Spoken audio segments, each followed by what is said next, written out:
Welcome everybody. Thank you very much for attending this Lighter Footprints monthly meeting. I'd like to begin by acknowledging that wherever you are in Australia, you are on Aboriginal land that was never ceded, and I pay my respects to elders past, present, and emerging.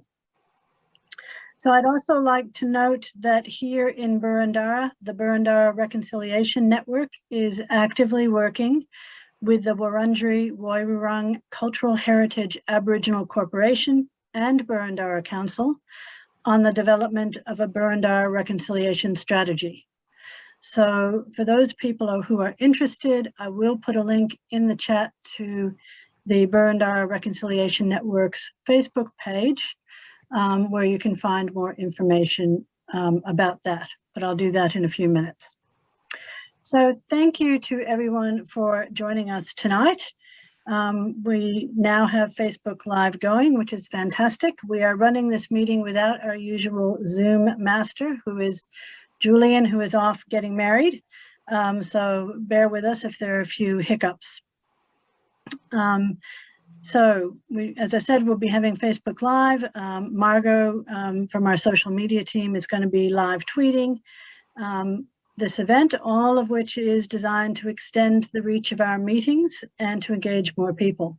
So we would love you all to help us in this effort by liking and sharing our social media content. And Annie is going to put some links in the chat to our Facebook, Twitter, and Instagram accounts. So tonight we are focused on the world's response to the climate crisis and the role Australia will play on the world stage. We're joined by two speakers who are experts in the international context. Glen Klatovsky, a strategist for Climate Action Network Australia, otherwise known as CANA, will be speaking tonight.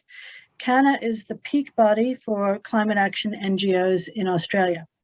He coordinates the National Climate and Energy Policy and Politics Working Group at CANA. Glen has worked in the climate and environment sectors for more than 25 years, including as 350 Australia's campaigns strategist, director of the Places You Love Alliance, and director at WWF Australia. We're also going to be hearing from Richie Merzian, who is the inaugural Climate and Energy Program Director at the Australia Institute. Richie is a former Australian government representative to the UN Climate Change Conference and worked at the Department of Climate Change and the Department of Foreign Affairs for almost a decade on both domestic and international climate and energy agendas. So Glen will speak first, followed by Richie, and then we're going to have ample time for questions. So as questions occur to you, please do put them into the chat. In the last portion of our meeting, we will break into groups to work on some actions we can take, and we'll conclude with Lighter Footprints letters and announcements.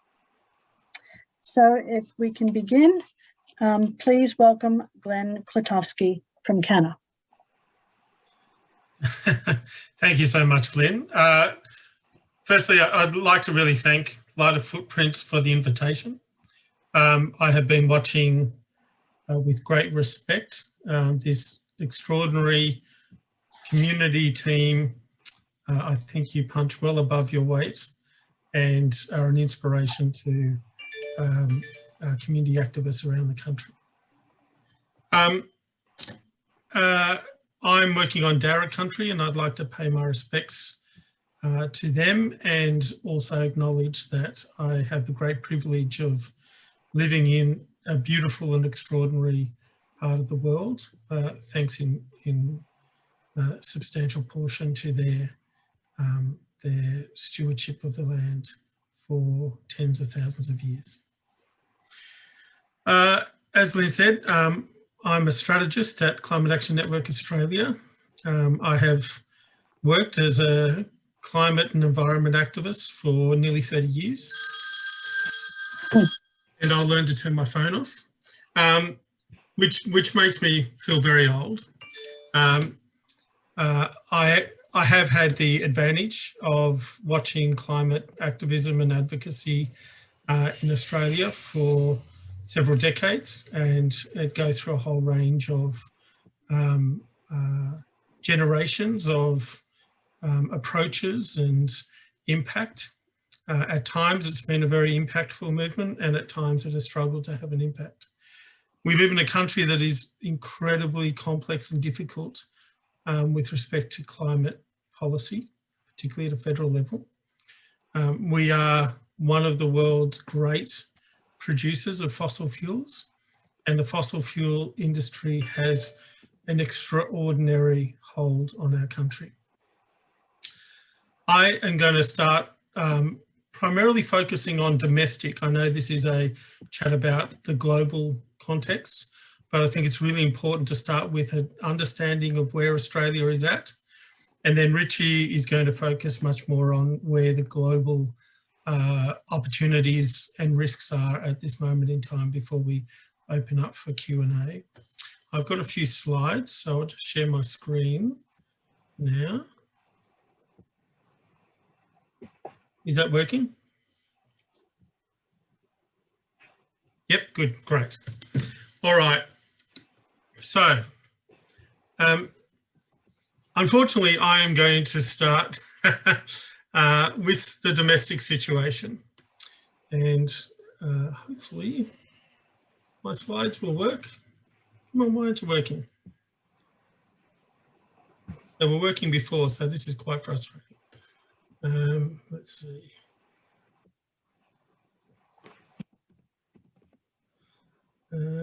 Okay, I apologise about this.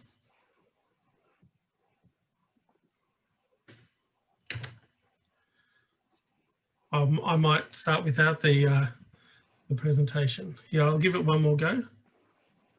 We practice this, which is very frustrating.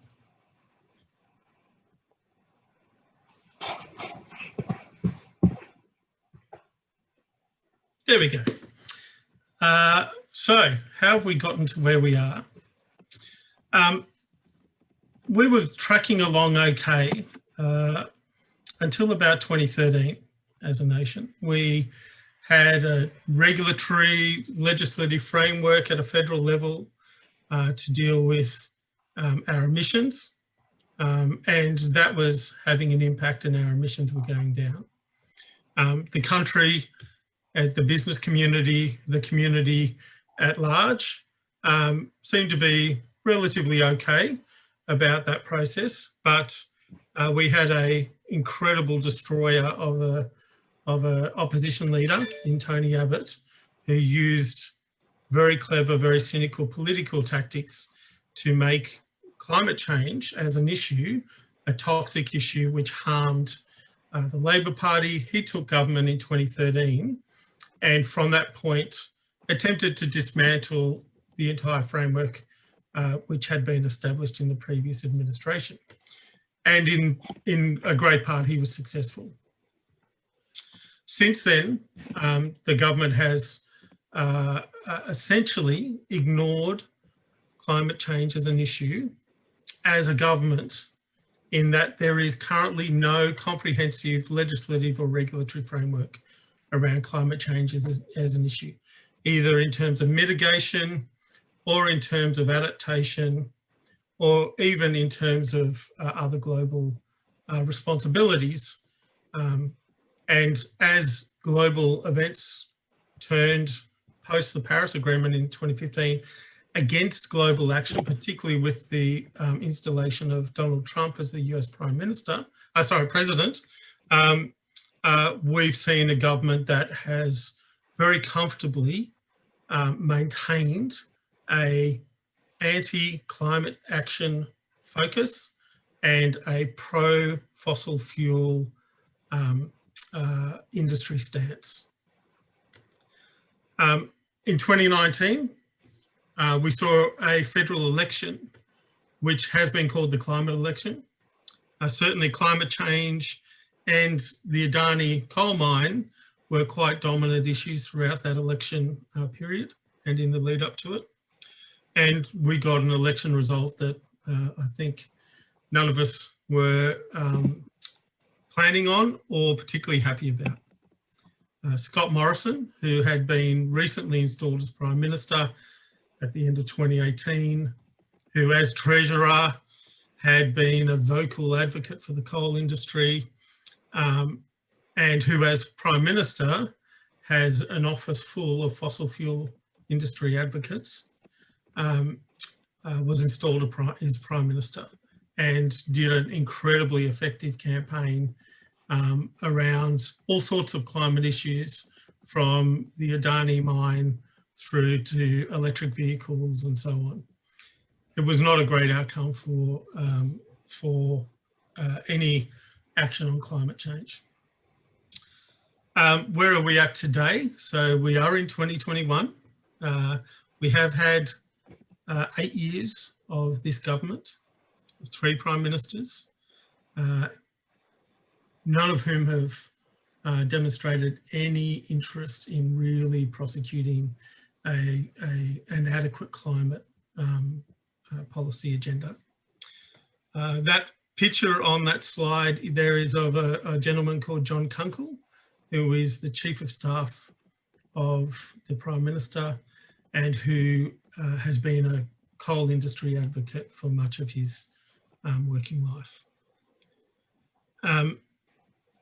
Since the election of this government, while there's been some, murmurings around a net zero position and possibly taking something more substantial into global meetings, the reality is that this government's made no commitments on acting on climate change effectively.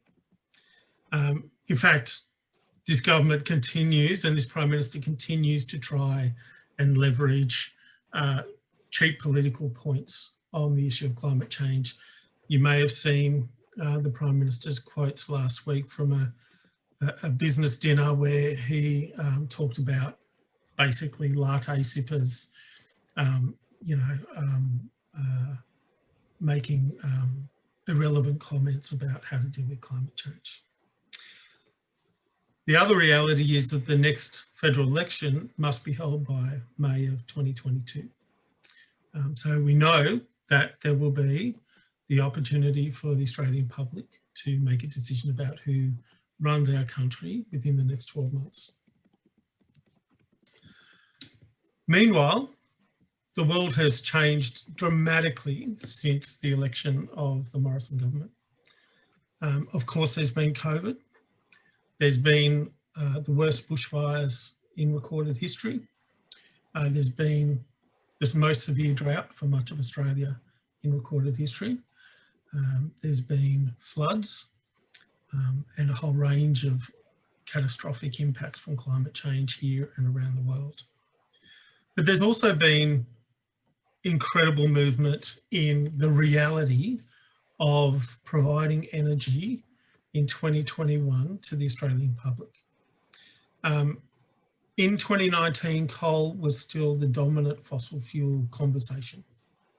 Today, it is as if it has disappeared off the landscape.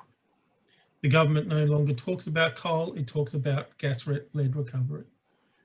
The coal sector is in terminal decline domestically, and as Richie will probably cover around some of the carbon tariff threats and the positions taken by countries around the world, including, for example, China saying that they would be diminishing their coal use from 2025 onwards. The horizon for coal in particular, but fossil fuels as a whole, the prospects for those sectors are increasingly limited.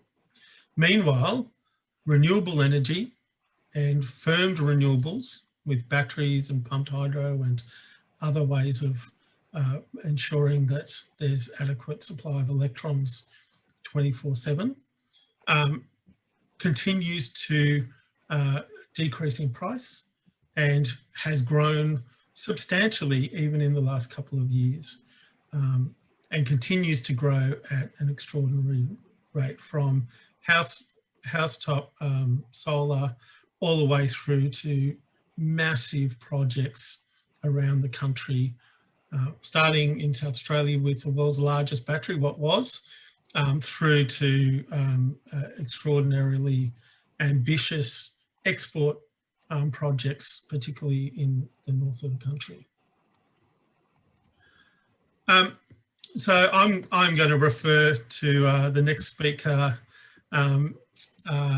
in terms of one way that he described the situation for Scott Morrison at this point in time, with a picture of a sandwich. And he described it as Scott Morrison being the filling and two pieces of bread pushing in on him from both sides.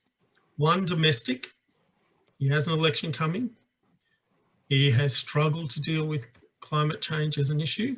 Climate change has taken out a whole heap of prime ministers over the last decade, and he's extremely cognizant of that.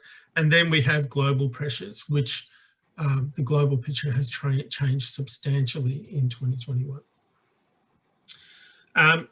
So despite COVID and a whole range of other issues, Australians still have climate change as a significant issue that they have concerns about.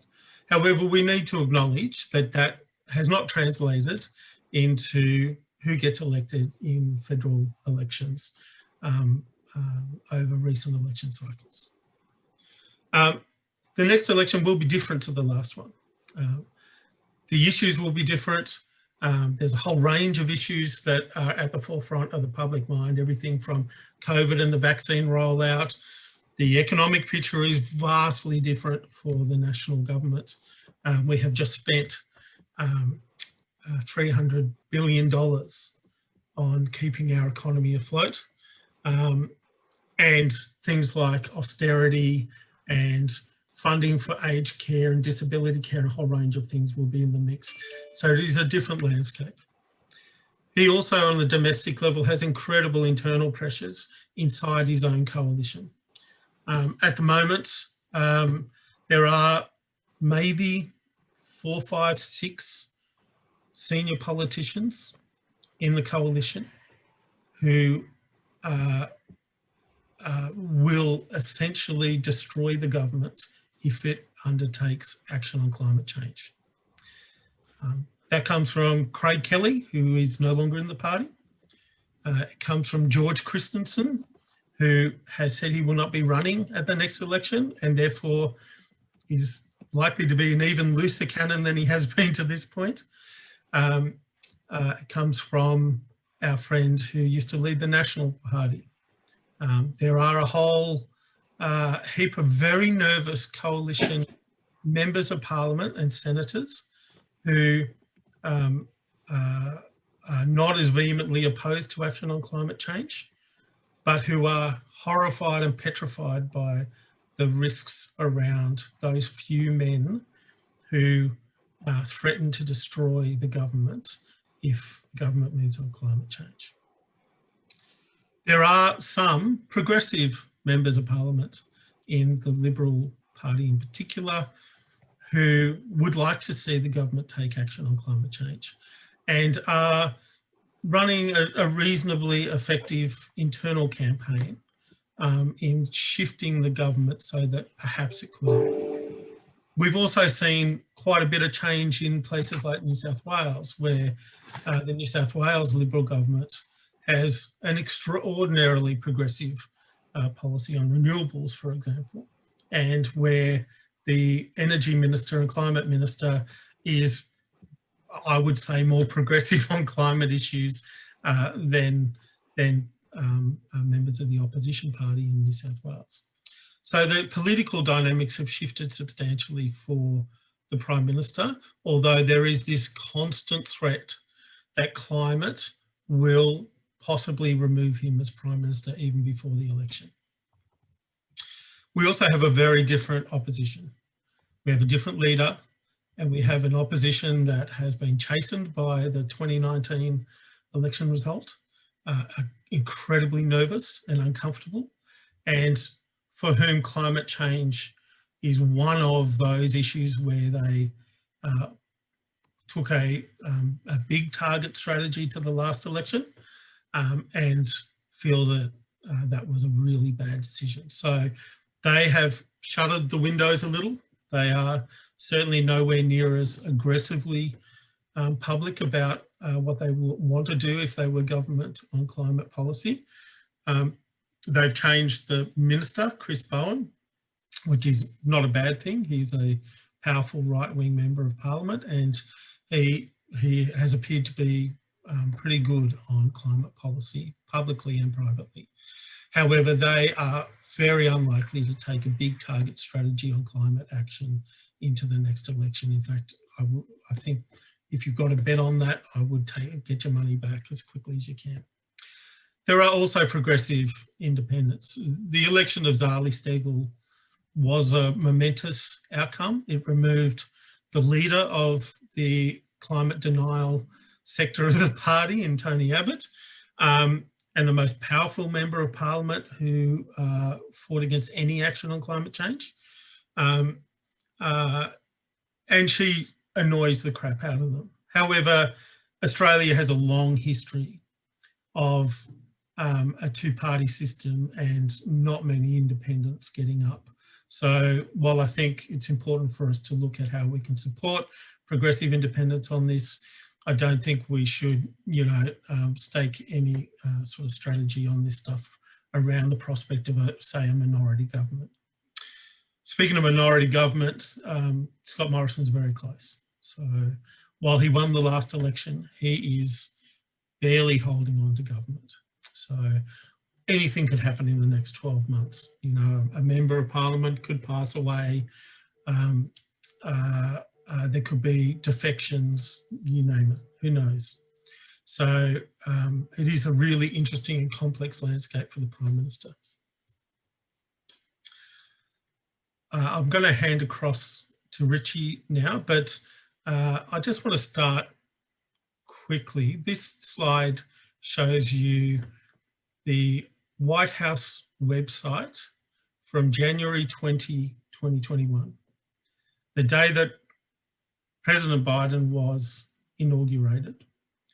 And on that day, he took several presidential actions, including his executive order on he calls it protecting public health and the environment and restoring science to tackle the climate crisis. Is one of the most extraordinary documents I've ever seen. It went well beyond what most people had anticipated, and the US government's role in the next 12 months of Australian politics and how Australia deals with climate change is significant. And on that, I will hand across. That's great. Thank you very much, Glen. I'm not sure there was a lot of hope in that. Certainly no hope that we're going to see much change from the government. So we're now going to hand over to Richie. Richie is the inaugural Climate and Energy Program Director at the Australia Institute. Over to you, Richie.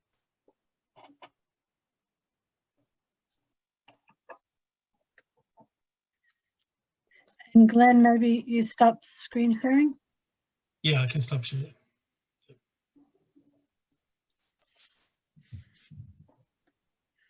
And does Richie need to be unmuted? I can't see him, so Simon, can you unmute Richie and change the spotlight?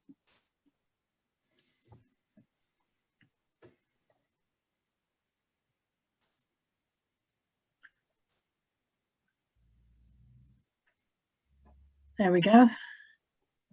Great. I think that's good. Am I coming through? Yep, you are. Great. Thank you for having me. I'm coming to you from the land of the Ngunnawal people, or as the Prime Minister likes to call it, the Canberra bubble. I will continue where Glen left off, but hopefully with a bit more hope as per instructions. So I've been working on climate change for quite a while now, both inside and outside government, and I'm feeling quite hopeful right now. And that's off the back of the Biden Climate Leaders Summit. And that's because I haven't seen this kind of momentum on climate action since 2014, since countries came together to actually land the Paris Agreement. We really are at a new moment for landing significant climate action. And that was led by the second largest emitter, the world's largest economy, and arguably still one of the most influential countries in the world. And when President Biden did take the floor to follow through on his promise of holding a summit within 100 days of taking power, he basically came to the floor with probably the most ambitious climate plan the United States has ever brought forward, and that's to at least half its emissions in the next 10 years, if not go stronger. Within that is a commitment to go to 100% clean energy in the next 15 years. There was a pause on funding on fossil fuel subsidies, a pause on further exploration licenses for oil and gas on public lands, commits to electrify the government fleet, and then to also build a huge number of electric vehicles in the US. So I was quite buoyed by that, and he certainly delivered in that summit by pushing allies and close friends to do more as well. So you had Canada step forward and elevate its target to 46% emissions reductions in the next 10 years. Japan, one of the top 5 emitters, did the same thing, again at 46%. The EU elevated their target to 55%, the world's largest trading bloc. The UK went even further to reduce their emissions to 68%. And Boris Johnson, for all his faults, did get up on stage and basically declare that they have managed to whittle out coal from their power sector. The birthplace of coal-fired power has managed to now move completely past coal. Other countries who couldn't actually step up and commit to more emissions reductions did more elsewhere. So India, Korea both announced partnerships with the United States. China signed a cooperation agreement with the United States in the week before, when Special Envoy John Kerry, so he has ministerial status, he has one job: push ambition on climate. And he was the only Biden official so far to visit China, and he came back with an agreement for them to take the seriousness and the urgency of climate change with everything that it deserves, which is certainly more than what you can say for Australia. And so China has agreed right now that they will start to phase down their coal in their next 5-year plan, so post-2025. So all that was really great to watch live. And after about 20 world speakers, you had Australia. And the Prime Minister's debut was plagued by technical issues. So he was both muted and then also not visible for a while. And you couldn't help but think that maybe if it had stayed like that, we all would have been better for it. But he did end up taking to the stage, and what he announced was nothing. Basically, that the Prime Minister would maintain Australia's weak target, so 26% emissions reductions in the next 10 years. He would not lock in a net zero by 2050 target, which is really the bare minimum, given every state and territory in our country has that target. He listed a whole bunch of Australian emitters, pretending like they were leading the way globally. Listed off his employee, Alan Finkel, who is doing a lot of work trying to sell the government's plan. And then he undermined everyone's promises and pledges by saying they don't really matter. What matters is what you deliver. And Australia has a great track record of delivering because it promises very little. So it was really in stark contrast, and it wasn't received well. And from the people I know overseas, it was a good example of exactly where Australia is at. So it is clear cut that Australia is a laggard and seen at the back of the pack. And there'll be a lot of pressure behind the scenes for Australia to do more. And that will manifest in numerous international meetings that will take place between now and the UN Climate Conference in November in Glasgow. So whilst the Biden Summit and Glasgow are the two big events, there will be events happening every month that will continue to push the envelope. Next month, the International Energy Agency will put a net zero plan forward and expect countries to respond. The month after that, the UK is inviting Australia to the G7, the Group of 7 meeting. Even though Australia is not a member, the UK is targeting Australia because the US and the UK understand that Australia is ripe for influence. Then you'll have the Pacific Island Forum, the Commonwealth Heads of Government, the G20, and then the COP. So there'll be numerous meetings where Australia will be pushed behind the scenes.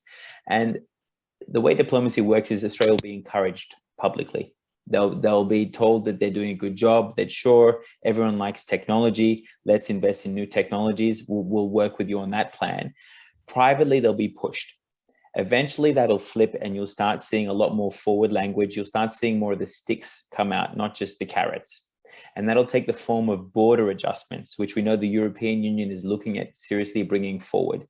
So while the Prime Minister talks about technology, not taxes, as his approach to climate action, the taxes are coming. They're just coming from outside, not from within. And those taxes will be faced by Australian goods that will go into the European Union or go into other areas that other countries that agree as a form of climate club to actually impose these types of tariffs on goods that are coming from Australia that rely on our coal and gas power or on our direct contribution from our fossil fuels. So there will be change coming, which is why I'm hopeful. But in terms of what's actually going on in Australia right now, yes, there's lots of cause for concern. Australia remains the largest exporter of coal, the largest exporter of liquefied natural gas. So Australia is the third largest exporter of fossil fuels, the third largest supplier of the key problem, right behind Russia and Saudi Arabia. So what does that mean? It means that we're not having a transition right now. We can talk as much as we like about a transition. You know, Alan Finkel has a whole book around an energy transition, and we can talk about a just transition, but there is no transition right now. We can't transition if the problem continues to grow. And so the first thing that we need to do is actually address the problem by calling it out. That's what Malcolm Turnbull, again, for all his faults, tried to do when he said, hey, maybe 23 coal mine applications aren't the best idea for New South Wales in going forward. Maybe we need to hit pause and actually rethink whether we do actually want to open up all these new mine sites because they'll cannibalize each other and the existing sector. And for that, he was rewarded by being kicked off the net zero panel in New South Wales. You know, last week as well, 101 Nobel laureates wrote an open letter calling for a pause and a phase down on fossil fuel production, right? But again, not much of a response here. As soon as that was raised to Angus Taylor on Radio National by Fran Kelly, he said, what is this, a war on fossil fuels? And then just responded like as if someone had called for a war on fossil fuels. Because that is how quickly they will move into the ridiculous, right? They will frame the argument according to how they can best respond to it. And that's the real problem we have. And that's why we need to call it out. And I see in the questions, people are asking, but why? Why does fossil fuels have such a prominent place in our society? It's because the majority of the Australian public believe that fossil fuels are a key element to the backbone of Australia, both in terms of jobs and in terms of income. And we know this at the Australian Institute because we survey people every year in the climate of the nation and have been doing so since 2006. And what I can tell you is when it comes to the size of the employment in the coal sector, so how many Australians actually work in coal extraction and production, Australians get it wrong by a factor of 20, right? They believe that there are 20 times more Australians working in the coal sector. When we asked them for the first time last year, how many people do you think actually work in the gas sector, in oil and gas extraction? And they got the number wrong by a factor of 40. So there are something like less than 30,000 Australians working in the gas extraction sector, but the majority of Australians believe that number is more like over 1 million. And it's the same thing when it comes to income from these industries, right? So again, we asked, how much money do you think the Australian government makes from the taxes it puts on the gas sector? It's a little bit over $1 billion through the Petroleum Resources Rent Tax, but people think that it's more like 50+ billion. So over 50 times more than what it actually is. So this is the problem. This is why politicians can get away with saying there's a war on fossil fuels, is because the majority of Australians believe that fossil fuels are essential for our welfare, for our employment, for our income and revenue and way of life. And that's why it's so important that we get these messages across, because it's all good for us to complain about it, but unless we're talking to everyone about it, then we're going to continue to face this uphill battle. And that's why the government can get away with pushing for a gas-fired recovery, even though we're having a recovery and it's not gas-fired. Because there's no jobs in the gas sector, there's no money coming from the gas sector. Gas isn't essential for manufacturing. I can reel it all off across one hand or another. And when the federal budget comes out in about 2 weeks, you'll see a lot more money for gas as well. That's fossil fuels in the purest form. But the next line of attack, the next thing we need to be ready is for how fossil fuels are disguised to be part of our energy transition. And that's really all the hype around hydrogen. So hydrogen can be made 2 ways, right? It can be made using fossil fuels, or it can be made in a green hydrogen, a zero emissions way, by using electrolyzers and water. Either way, you end up with an energy source that you can burn, and when it burns, it produces energy and water vapor. So it's a clean burn, but it can be a really dirty process if you make it from fossil fuels, or a really clean process if you make it from electrolyzers and water. One is called green hydrogen, and the other one is called blue hydrogen or brown hydrogen, any other color of the rainbow. Now, the federal government is pushing for a hydrogen strategy and a hydrogen approach that is neutral, technology neutral. So you can make it any which way. The problem is most hydrogen is made using fossil fuels. That's the cheapest way we can make it. And most fossil fuel companies want us to rush into the hydrogen industry so that we lock in fossil fuel made hydrogen. And they will claim that it's clean as clean hydrogen because they'll promise, just like with clean coal, that they will bury the emissions using carbon capture and storage. A technology that has failed despite over $1.3 billion being spent in this space over the last 15 years. The only carbon capture and storage facility we have at an industrial level exists over in the northwest of Australia as part of a gas extraction site owned by Chevron. It's called the Gorgon Project. And for 3 years, it failed completely to sequester emissions, and it's still not fully operational. So really, this is the next frontier. We need to make sure that not only do we tackle fossil fuels head on, we tackle them in their covert form as well. Because a lot of people will get excited about hydrogen. It's pretty exciting. It could be the new energy source that we need for all the different industrial processes that we'll need to replace fossil fuels with, but it could just be giving fossil fuels a facelift. So that's the next thing. The final thing I just wanted to quickly leave you with is around electric vehicles. Now, electric vehicles are great because Australia's a car taker, not a car maker anymore. So really, we should be able to import any type of car that we want. Having said that, we do not have affordable electric vehicles in this country. Why? Because of a policy failure. The policy failure is that we have no incentives to subsidize electric vehicles and therefore encourage manufacturers to bring them here. And secondly, we have no emission standards, which means that not only do we not encourage clean electric vehicles to come here, we don't encourage any efficient vehicles to come here. So we drive the most inefficient vehicles that are also some of the most high polluting vehicles because we have no emission standards, nor do we have incentives for electric vehicles. Now, I mention this now because next week, the Victorian government will be voting on a tax specifically on electric vehicles. Because there's an absence of leadership at the federal level, it has allowed numerous state governments to fill this gap. So this is the opportunity. The opportunity is to actually call out the Victorian government and tell them basically not to tax electric vehicles, because Australia has the lowest uptake of electric vehicles right now in the OECD, and it will only slip further if we don't do something about it. So I will leave it there and we'll see where we go with that. Thanks. Okay, thank you very much, Richie. Can I just jump in quickly? Sure. Despite the content of my presentation, I am actually very optimistic about the next couple of years in Australia. I think what is happening globally is providing us with a totally different set of opportunities to get change in this country. Okay, well, that's a really positive note to end on. So thank you both very much for sharing your knowledge and experience with us. We've now got an opportunity to take questions from the chat. So we've got 2 people who have agreed to sort through the questions that have been flowing, and I've been whacking quite a few in there. If you guys have got any questions, you should add them in now as well. So we've got Anne and Annie who are going to be curating the questions from the chat.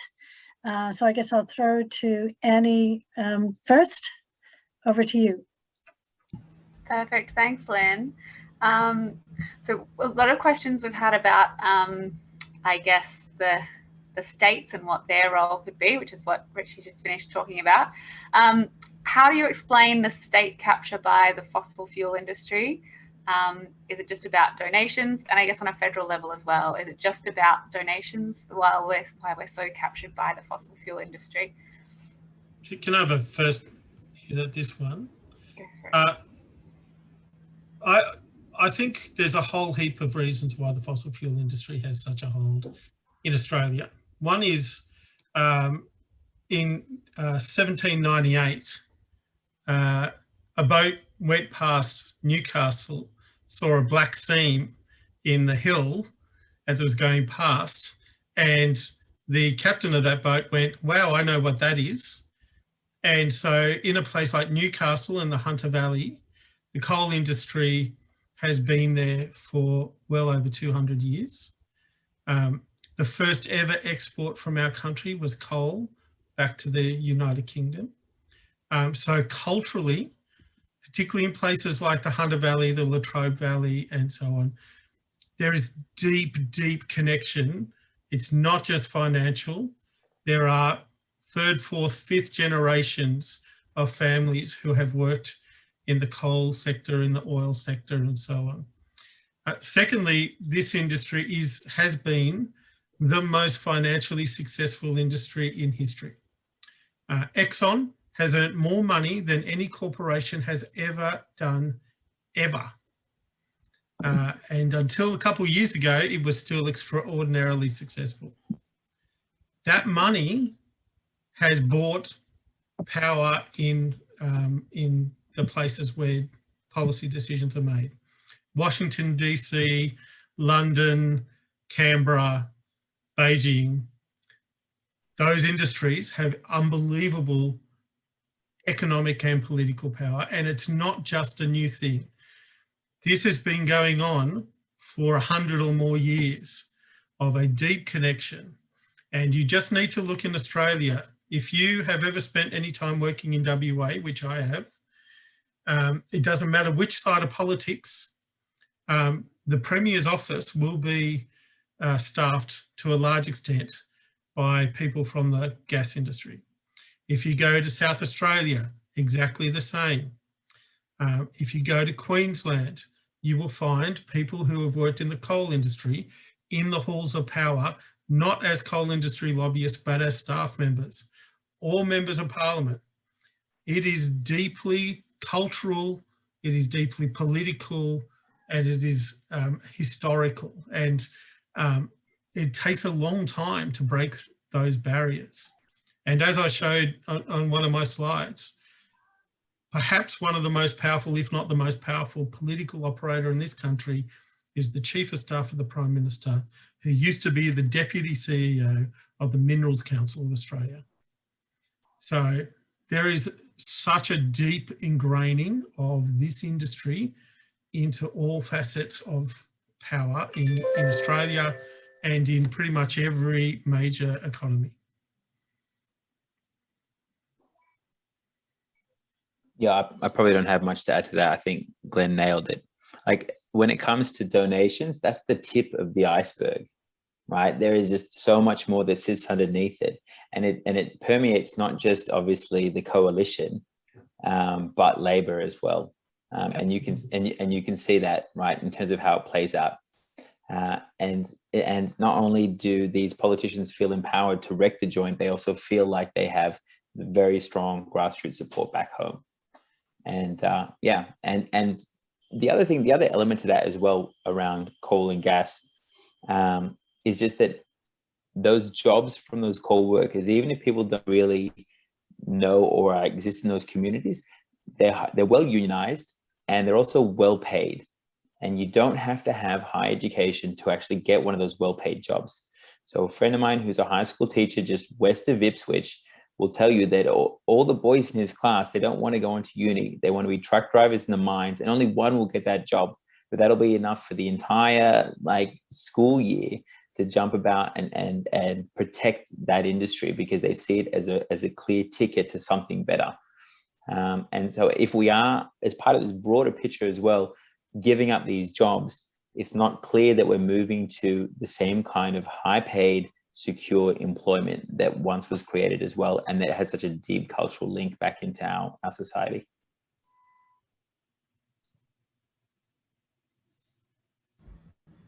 Thanks, Glen and Richie. I'll throw to Anne now for the next question. Okay, probably leading in from what you just said, someone would like a follow-up, Glen, on your comment that climate is unlikely to be central in certain electorates. Would you like to just chat about that a bit more? Which electorates are you thinking about? I hope I didn't misspeak. I meant across the election.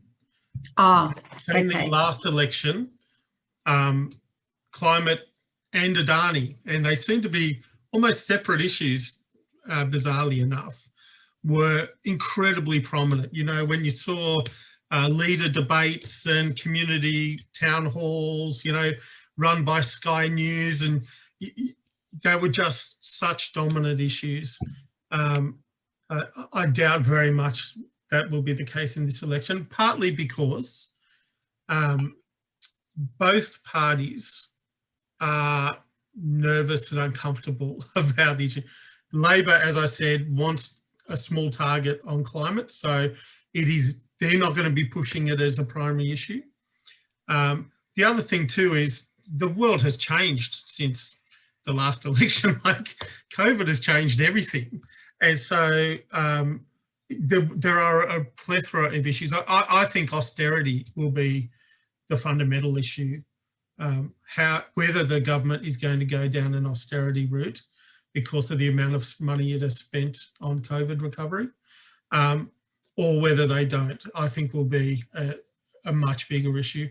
I just don't see who would frame the election around climate. I don't see it as favourable to ScoMo, and I don't see it as favourable to the ALP. So just one follow-up question to that. Why hasn't the campaign for green jobs been successful so far? I don't think that's right. I don't. One of the issues with green jobs is, you know, if you go to Parliament House, the most powerful vested interests in Parliament are the vested interests, the ones that have been around a long time, that have huge representation, who represent a large proportion of the economy, have big workforces behind them.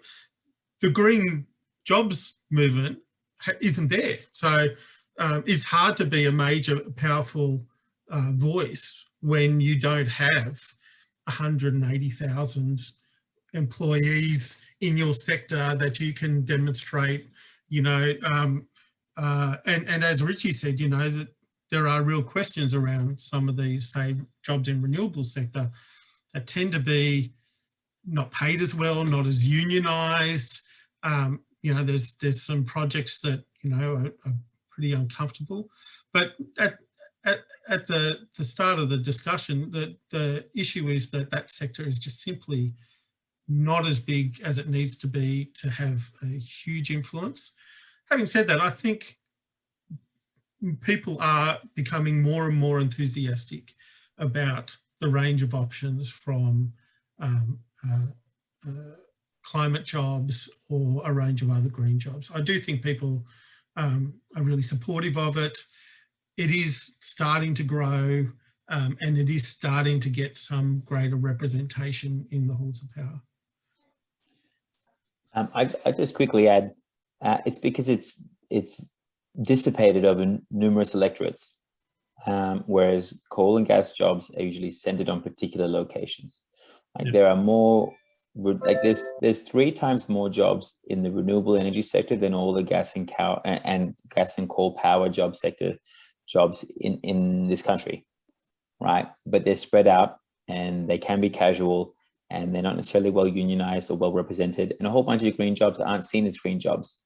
Right? All the lawyers who do the contracts for renewable energy purchase agreements directly for corporations don't necessarily have green jobs, but that's who's paying for their jobs, right? So it'll take a whole bunch of different forms and functions. You kind of really need leadership to bring it together. Having said that, on the positive side, the most ambitious renewable energy plans in this country are from Liberal governments. The New South Wales government is proposing 12 gigawatts of energy.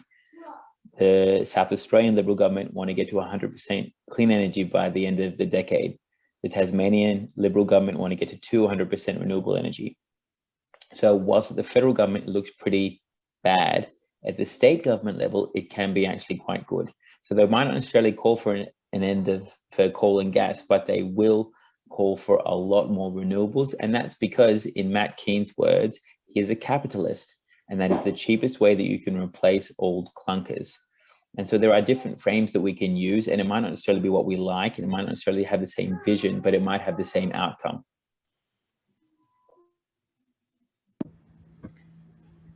Yeah, that answer really spoke to my next question, Richie, which was around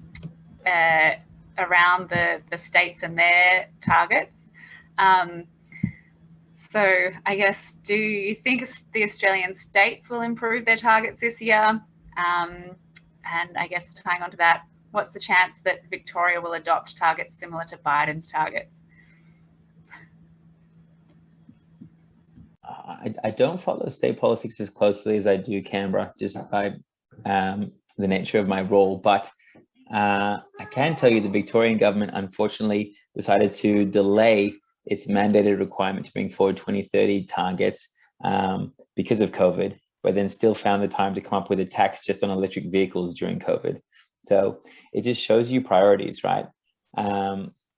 Having said that, I'm not sure. There is talk of ambitious targets coming. You know, I think the Biden momentum creates a lot of headroom for progressive governments around the world to actually move into and do so with cover.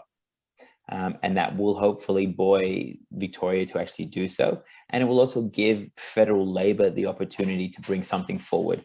I do believe they will bring a target for 2030. They'll bring it before the election. And since we have to factor in that an election might still happen at the end of this year, it means that they'll probably have to get their homework done this year. So they could bring it forward before COP26. So, you know, there is some hope that this could still happen.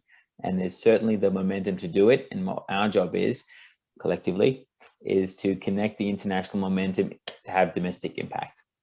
And I think it's terrible that Richie is so young yet so cynical about the Victorian government. As I understand it, the Victorian government is going to come out pretty soon with their 2030 target. It's likely to be, I think, 50 or 55%. Certainly from the perspective of the groups who are working with me who focus on the Victorian government, that's not a cause for great celebration. However, you know, it is solid and it does demonstrate how far behind Canberra is. Let's not forget that every state and territory has a 2050 target, which is an achievement in itself when you look at the federal government.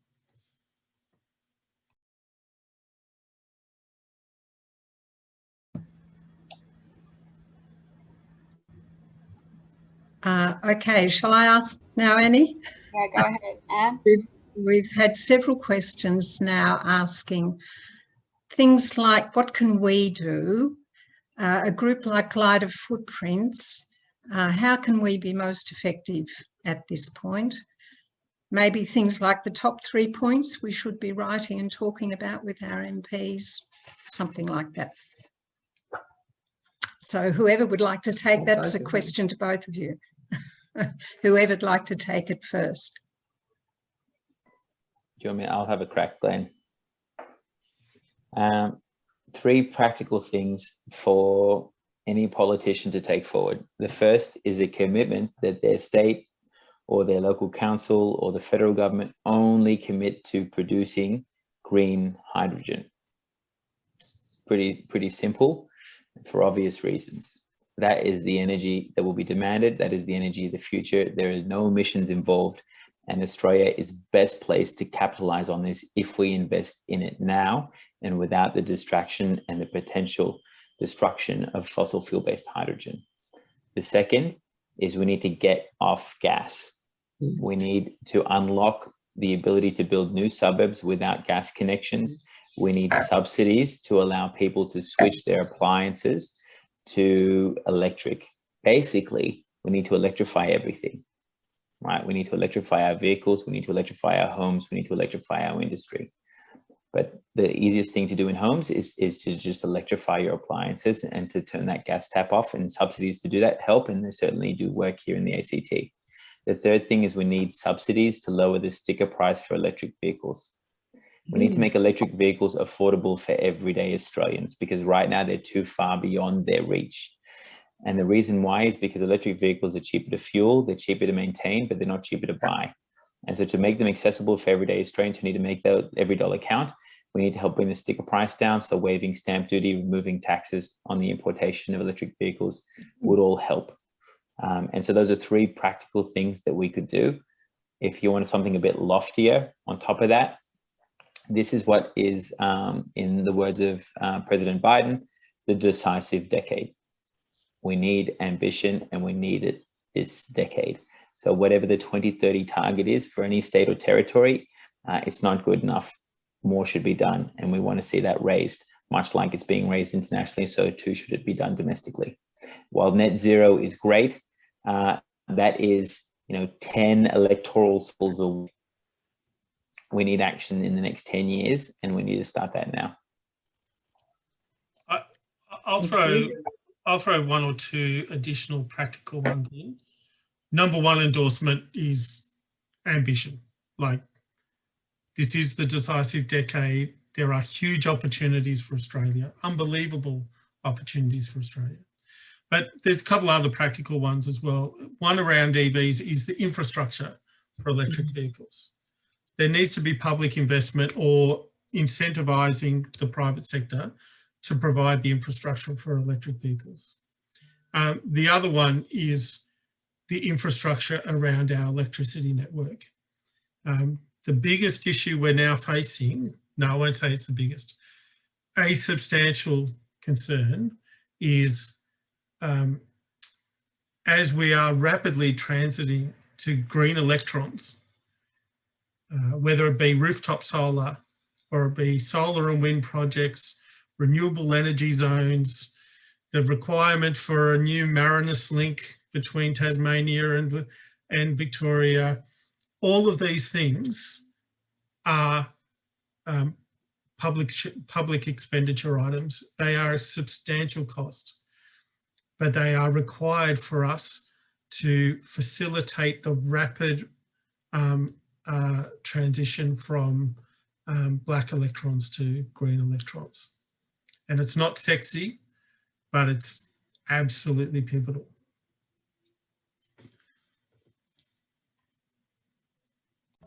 Great, thanks to you both. I think it's always really good to have some takeaway points that we can run with. So that's exciting.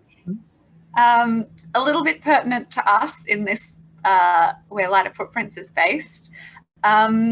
What's your assessment of where the Treasurer stands on climate action? And I guess to follow on from that, what's the best way to kind of get the government to act strongly on climate and to get our MPs to act strongly on climate? Is that the Victorian Treasurer? Sorry, the Federal Treasurer. The Federal Treasurer, okay. That's their local member. Okay. Glen, do you want to start, or you want me to start? I'll have a quick bash, being a great fan of Josh's. I think it's easy to be cynical, but who would have thought that just over a year ago, the current Treasurer and the head of the Reserve Bank would spend $300 billion willingly to get us out of a crisis. Now, is it a perfect correlation with this government's perspectives on climate? Absolutely not. But we've seen them move in a way that has never happened and was completely inconceivable 18 months ago. There will need to be massive public expenditure over the next decade from the federal government to help us make the transition. Can or will this government and this treasurer do that? I think this treasurer, at least having been in the relevant portfolio, will have a decent understanding of what is required. I think the politics he faces is very, very, very difficult. Yeah, I mean, he's probably grateful that he's doesn't have this portfolio anymore. I can tell you that. It's a tough one for any Liberal government to manage, because their backbench is crazy. He needs to feel like there is serious competition, that there is serious heat under him to move, and he's facing serious competition otherwise.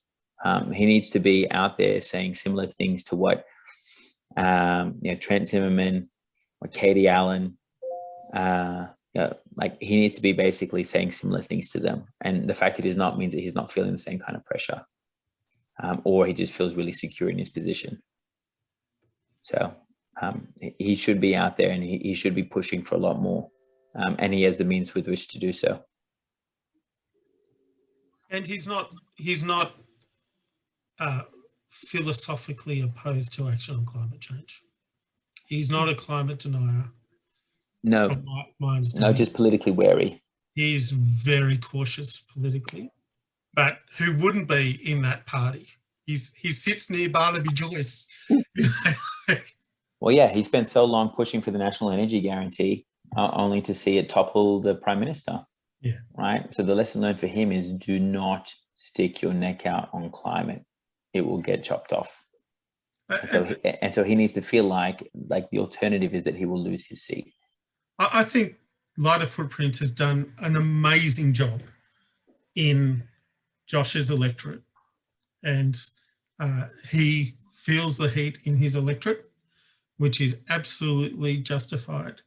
I do think of all of the senior leaders in the coalition, and he is number 2, that he is probably the best of them all on climate.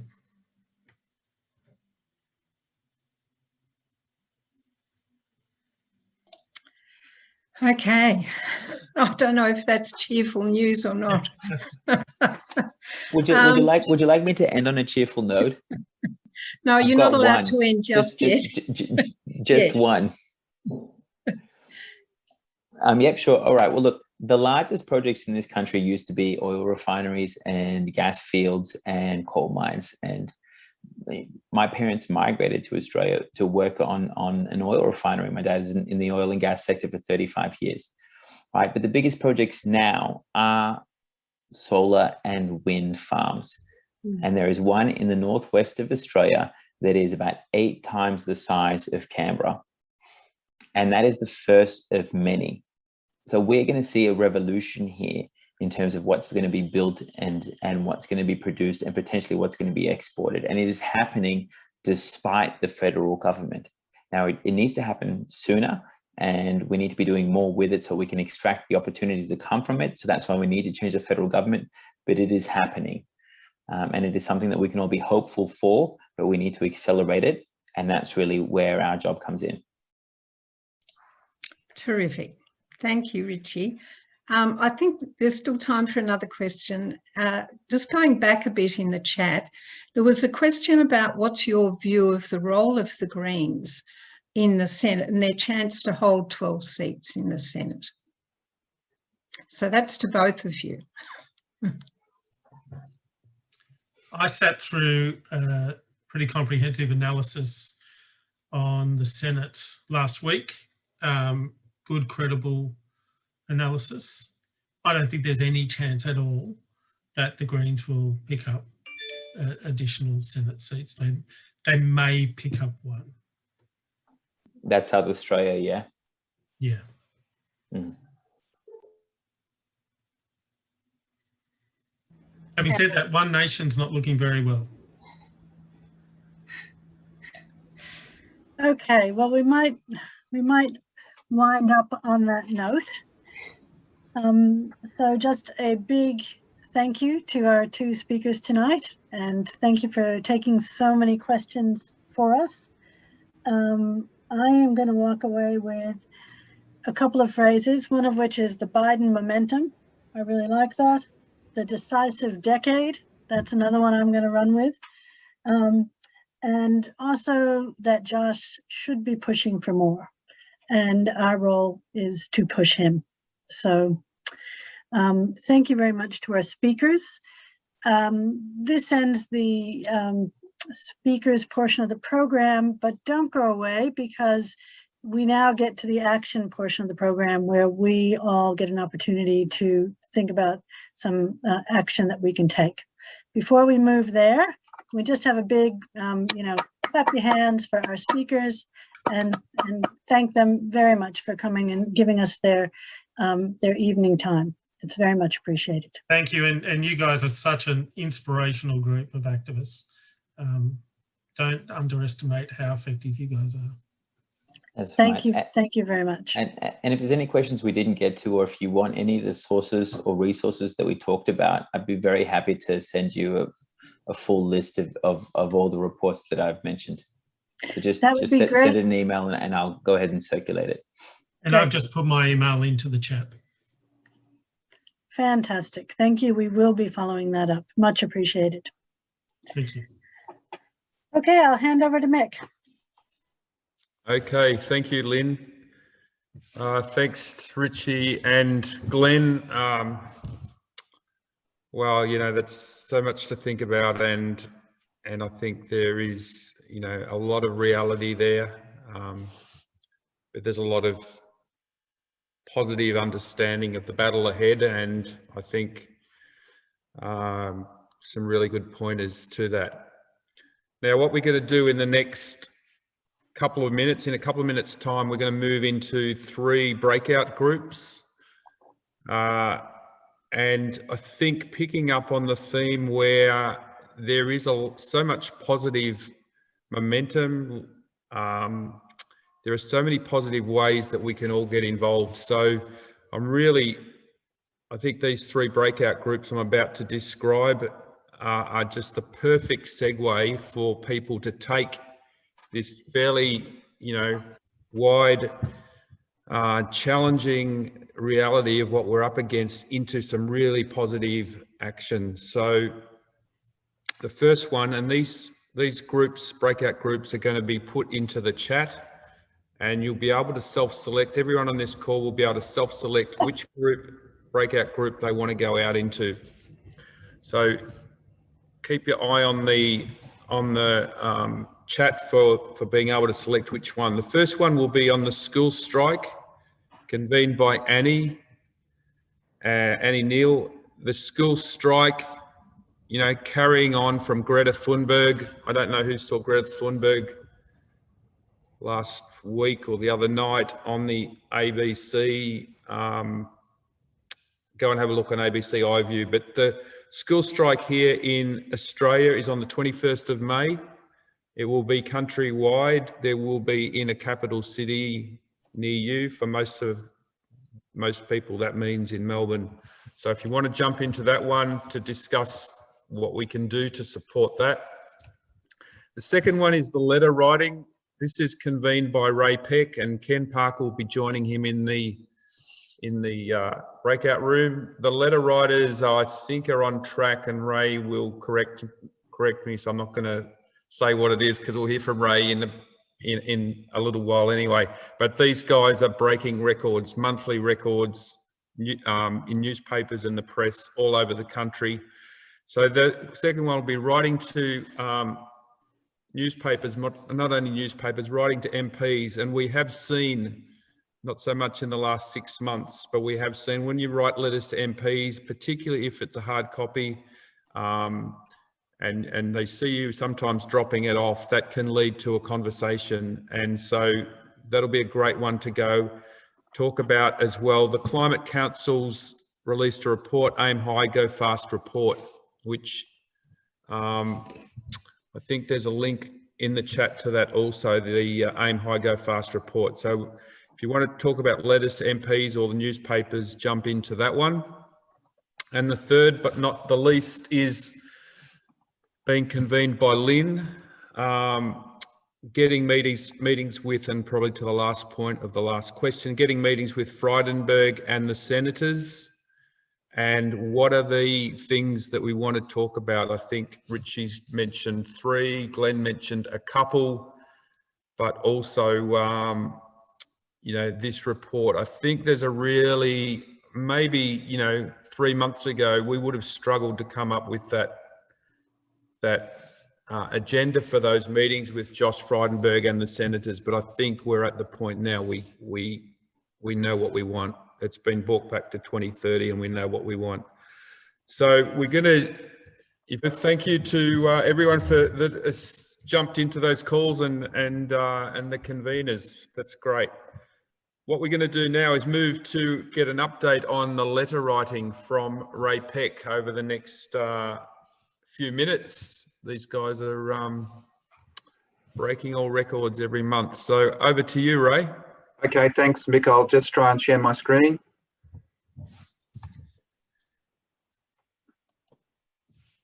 This one.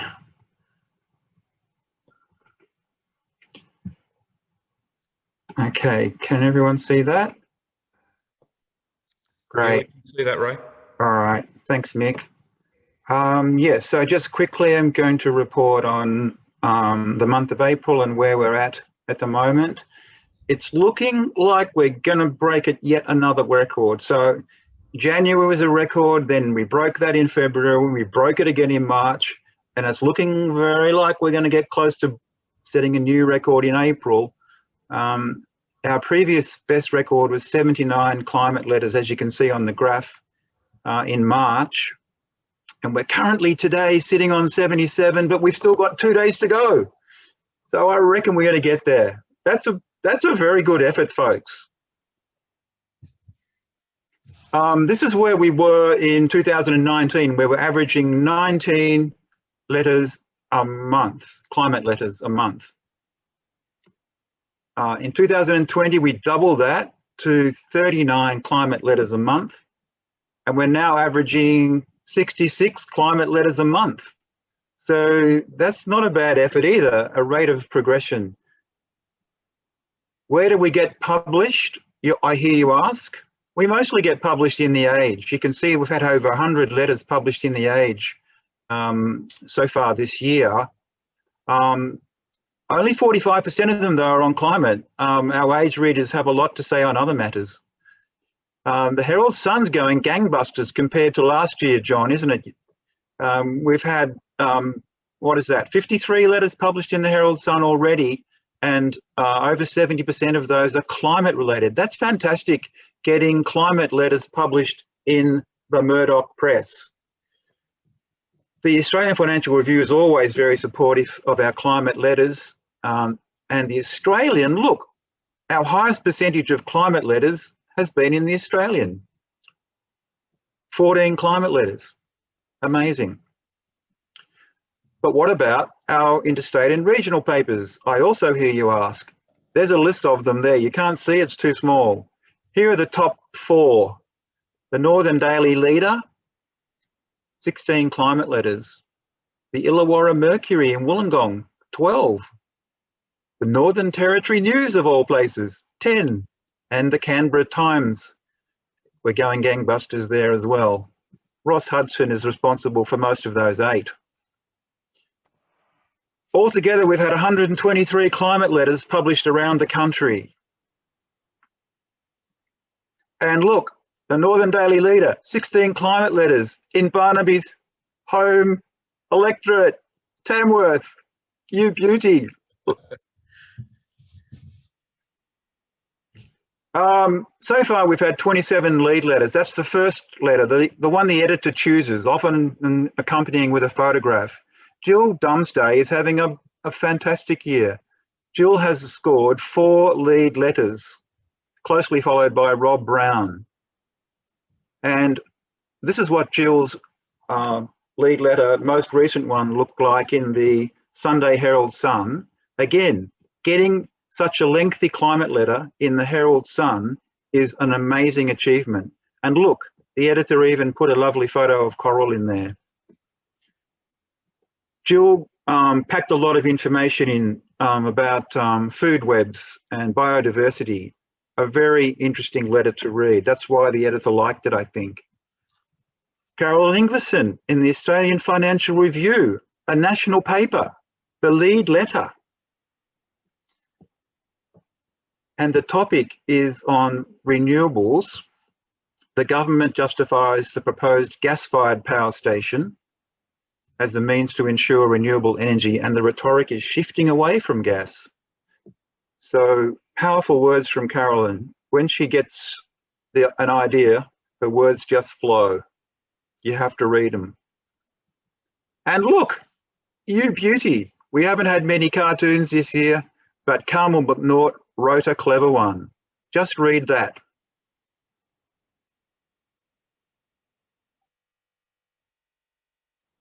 Isn't that clever? We love those. And a special mention to John Gare and his book review in East Sider News, so beautifully presented on Truth Telling by Henry Reynolds. And he also has a climate change reference in it as well. First People's focus. Congratulations, John. Special thanks to Malcolm, who scans the Australian Financial Review 5 a.m. in the morning. John Gare, same thing, but 3 newspapers early in the morning. Michael scans The Age. Our sister organisation is Paper Pixies, they call themselves. Corrie Nang in Adelaide sends us stuff from the Australian. I scan the interstate and regionals papers. And a special thanks to our 40 writers who have been published, but also people who have been unpublished. Their letters also help get other people's letters published. If you want to join us, please do. Just go to our website and go to the Take Action page, fill in your details, and we'll give you a ring. Thank you very much. Thank you, Ray. Look, this is just amazing. It goes from strength to strength. I can't believe the graph, 20, I think 40, and then up over 60. Unbelievable. Thanks to the 5 cheerleaders and the 40 riders and others. Unbelievable. 14 in the Australian, 38 in the Herald Sun. Fantastic. I'm just going to bring us to a wrap up. But before we do wrap up, there's some important notices for everyone that we just want to pass on. So Lynn is going to put a donations link in the chat for the Lighter Footprints donation button, which if you go to the homepage, lighterfootprints.org, it's the button on the far right. For anyone who's able to make a contribution, a couple of great contributions last month. It really does help. It helps us do what we do, and we really appreciate it. The second point is there's an event on which is being put on by a couple of people, and one of those people is Jade Ellis, who is known to a lot of people and known particularly to Carolyn Ingverson. And those young people are putting on an event on the 6th of May. It's on Facebook. It's at, I think, a 7 a.m. or a 7:30 start. And there'll be 5 events. All proceeds from that, it's in Fitzroy, will go to Lighter Footprints, which is an unbelievable thing to be doing. So it's an Earth Fest celebration. Please, if you can, come along to that. Our next meeting is on the 26th of May, which will be we'll be joined by the Climate for Change folks who have been incredibly successful. They've run 1,000 meetings. We had a bit of a appetizer last week at my place, actually, where a few people got to see how they operate. It will be convened. We will be breaking up into climate conversations with a convener from Climate for Change. Great way to start understanding how the good ways are to have conversations with friends and family. So I really encourage you to start thinking about coming along on the 26th of May and who you might be able to bring along, be it a friends or family or your neighbours. It's really good, and it'll be done over a meal, or we'll be bringing some food into that. Annie has put some social media links in the chat. Annie's our social media coordinator. So look, let's keep these conversations going among family and friends. The more we bring people into the conversations, the more effective we are as a group. It's all about making the change one person at a time. So it's important ways that we can do that. Besides what we're going to do in May, is through social media content. So if something resonates on Facebook or on Instagram or on Twitter, like it, share it, tell people about it. Don't say, oh, that's great. Think about the way that you can connect to someone along the chain. And Annie will be sharing any new things that are going on with on our Lighter Footprints face page, ably assisted by people like Sally and Margot and others. But look, we can all play a role in that, and it's something that I'm even an old guy like me is really making the effort, because it is the future, the way we connect even more successfully. So thanks everyone. I think that's the wrap. Thanks everyone for helping tonight, and been a great night. Go out there and do it for the climate.